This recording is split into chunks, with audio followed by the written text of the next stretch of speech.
Hey everyone, Brad here from the Wellness Team. For today's topic, just going to touch on nutrient-dense foods versus calorie-dense foods in a way we can kind of start to categorize, our grocery lists and, the foods we have around, kind of putting those into three separate categories. So ranging from nutrient-dense to calorie-dense.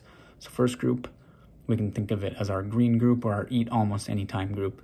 That's essentially just going to be, all our fresh fruits and vegetables, whole grain foods, low-fat dairy products, lean proteins, so the ones that we want to be making a majority of our meals, at least staying over 50% of the foods we eat through our day in this group, aiming for, obviously as high as we can, but, we want to stay where the majority of our foods are in this group, our nutrient-dense whole food group.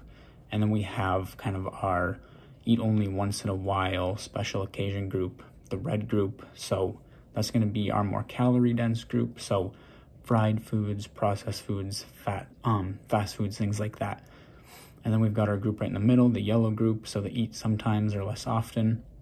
This could be a vegetable dish with added sauce, things like peanut butter, where we have some of those natural properties, but a little bit higher in calories.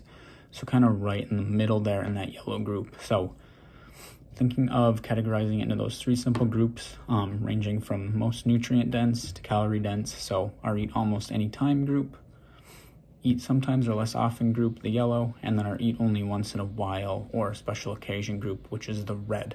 So finding any way you can to kind of map this out throughout the day or the week, where we are eating a majority of those foods in the green group.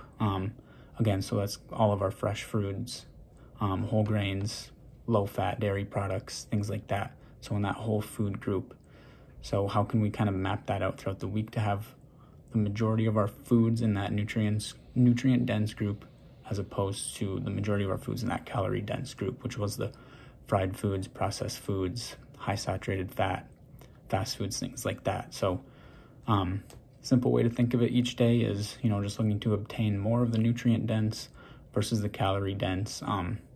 Ideally, at least like 2/3 to 3/4 of our foods being in that nutrient-dense group.